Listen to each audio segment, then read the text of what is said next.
고린도전서 10장 23절에서 33절까지 말씀입니다. 함께 봉독합니다. 시작. 모든 것이 가하나 모든 것이 유익한 것은 아니요 모든 것이 가하나 모든 것이 덕을 세우는 것은 아니니 누구든지 자기의 유익을 구하지 말고 남의 유익을 구하라. 무릇 시장에서 파는 것은 양심을 위하여 묻지 말고 먹으라. 이는 땅과 거기 충만한 것이 주의 것임이라. 불신자 중 누가 너희를 청할 때에 너희가 가고자 하거든 너희 앞에 차려놓은 것은 뭐든지 양심을 위하여 묻지 말고 먹으라. 누가 너희에게 이것이 재물이라 말하거든 알게 한 자와 그 양심을 위하여 먹지 말라. 내가 말한 양심은 너희 것이 아니요 남의 것이니 어찌하여 내 자유가 남의 양심으로 말미암아 판단을 받으리요. 만일 내가 감사함으로 참여하면 어찌하여 내가 감사하는 것에 대하여 비방을 받으리요. 그런즉 너희가 먹든지 마시든지 무엇을 하든지 다 하나님의 영광을 위하여 하라. 유대인에게나 헬라인에게나 하나님의 교회에나 거치는 자가 되지 말고 나와 같이 모든 일에 모든 사람을 기쁘게 하여 자신의 유익을 구하지 아니하고 많은 사람의 유익을 구하여 그들로 구원을 받게 하라. 아멘. 사도 바울의 분명한 원리가 오늘 말씀에 나와 있죠. 우리가 어제 고린도 교회에 있는 우상 제물을 먹는 문제에 대하여 지식이 모든 것은 아님을 이야기를 했습니다. 게다가 또 우리가 알고 있는 지식이 완전한 것도 아니죠. 사도 바울은 오늘 모든 것이 가하나 모든 것이 유익한 것은 아니요 모든 것이 가하나 모든 것이 덕을 세우는 것은 아니다 라고 이야기를 합니다. 구원받아 하는 백성들에겐 자유하죠. 그죠? 구원받아 하는 백성들에겐 자유가 있습니다. 그러나 우리가 고린도전서를 강의하면서 계속 반복적으로 살펴봤지만 성도들이 갖고 있는 자유란 내 마음대로 할 수 있는 자유를 말하는 게 아닙니다. 우리는 다 죄와 사단의 종노릇하고 있었던 우리가 예수 그리스도로 말미암아 자유케 됐다는 것은 이제는 내가 구원받았으니까 내 마음대로 살 수 있는 거야 라고 말하는 자유는 그런 자유는 없어요. 성경에. 구원받은 사람은 마땅히 이제 애굽에서 자유케 됐다면 이제는 광야에서부터 시작하여 하나님의 율법을 추구하는 자가 되는 거예요. 세상의 나라에 소속되어 있든지 하나님 나라에 소속되어 있든지 말이에요. 흑암의 권세에 있든지 하나님의 아들의 나라에 있든지 거긴 내 나라가 있는 건 없다고요. 내 나라는 내 나라라고 말할 때는 이미 죄와 사단의 권세 가운데 있다라고 고백하는 것과 같은 거예요. 사도 바울은 너희들이 오를 수 있다라고 말하는 겁니다. 지식적으로 우리가 뭘 먹든 신이 어디 있어요. 그죠? 그 우상들이 어디 있겠습니까? 게다가 하나님의 창조 가운데 있는 이런 음식들이 그 음식이 우리를 더럽히겠습니까? 우리 안에 있는 내 마음속에 있는 죄가 우리를 더럽히는 거지. 예수님이 했던 얘기 아닙니까? 그죠? 손을 씻고 먹지 않은 이 제자들을 향해서 부정하다라고 말할 때 예수님이 말하잖아요. 밖에서 들어오는 게 너희를 더럽히는 게 아니라 너희 안에 있는 게 더러운 거야. 이렇게 이야기하는 것처럼 사실은 어떤 음식이 우리를 더럽히고 우리를 죄로 만들겠냐는 말이에요. 그러니까 모든 것이 가하죠, 사실은. 그러나 우리는 모든 것이 가하지만 모든 것이 유익한 것은 아니라는 걸 아는 거예요. 모든 것이 가하지만 모든 것이 덕을 세우는 건 아닌 거예요. 그러니까 우리는 우리 자유를 주장하기보다 덕을 세우는 건 무엇인가를 고민하는 사람들인 거죠. 그러니까 이게 죄냐 아니냐를 따지는 것 이상의 것을 우리는 따지는 사람이라는 거예요. 지금 뭐죠? 베스트 웨이를 찾는 사람이에요. 하나님 앞에 이게 진짜 최선이냐? 이걸 고민하는 사람들이라고 사도 바울은 가르쳐주고 있는 거예요. 그래서 누구든지 자기의 유익을 구하지 말고 남의 유익을 구하는 삶인 겁니다. 이게 구원받는 이게 십자가의 길 아닙니까?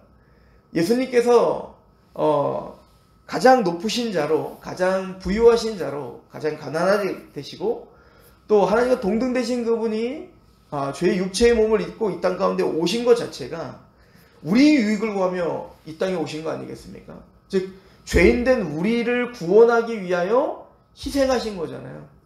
그게 우리를 구원하신 십자가의 의미고, 또 우리의 방향, 구원받은 하나님 백성들의 방향은 당연히 그 십자가를 쫓는 삶이며 그리스도의 형상을 닮아가는 거라면, 또 우리가 그리스도의 향기입니다, 그리스도의 편지입니다, 그리스도의 소금과 빛입니다 라고 이야기한다면 우리를 통하여 그리스도의 맛이 나야 된다는 건 당연한 거 아니에요?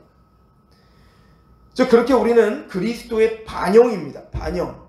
즉 그리스도의 반사체란 말이에요. 우리는 우리 스스로 빛을 낼 수 있는 자들은 아니지만 우리의 빛의 근원이신 예수님의 빛을 받아 그 빛을 반영하는 거울들이란 말이죠. 그렇다면 사도 바울은 그 논리를 자연스럽게 이렇게 연결시키는 거예요. 누구든지 자기 유익을 구하지 말고 남의 유익을 구하라는 거예요. 이게 사실은 십자가의 삶인 거예요. 갈라디아서 2장 20절에 말하는 것처럼 이제는 내가 육체 가운데 사는 것은요, 나를 위한 삶이 아니라는 거잖아요.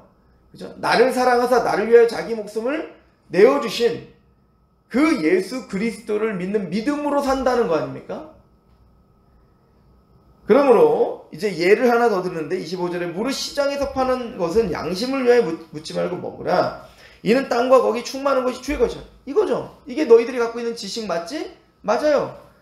이 모든 땅에 거하는 것들이 다 하나님의 건데, 그죠? 우상에게 절을 한 재물이라고 해서 그게 왜 우리에게 죄가 되겠냐고요? 먹어도 되죠, 사실은. 그래서 시장에도 그런, 어제도 잠깐 설명했지만 시장에도 그런 우상 재물들이 많이 널려 있다고요. 싸게 살 수 있다고요. 거기 시장에 갔는데 이게 우상 재물인가 아닌가를 그걸 꼭 골라서 살 필요 없어요. 왜? 그냥 사서 먹으면 돼요. 하나님이 이것도 다 천지 만물인데 뭐. 그래서 이것은 양심을 위하여 먹지 말고 먹으라. 이는 땅과 거기 충만한 것이 주의 것이다. 불신자 중에 누가 너희를 청할 때 너희가 가고자 하거든 너희 앞에 차려놓은 것은 무엇인지 양심을 위하여 묻지 말고 먹으라. 그냥 먹으라는 거예요. 불신자, 이 사람은 뭐 사실은 거리낄 게 없죠. 불신자들이야 뭐 워낙 우상 숭배하는 자들이고 또 그걸 먹는다고 이걸 고민하는 사람들이 아니잖아요. 근데 그들 앞에 가서 굳이 이거는 우상 제물이니까 이건 먹으면 안 돼 라고 뭐 그 사람을 정죄하거나 이러지 말고 그냥 먹으라는 거예요. 왜?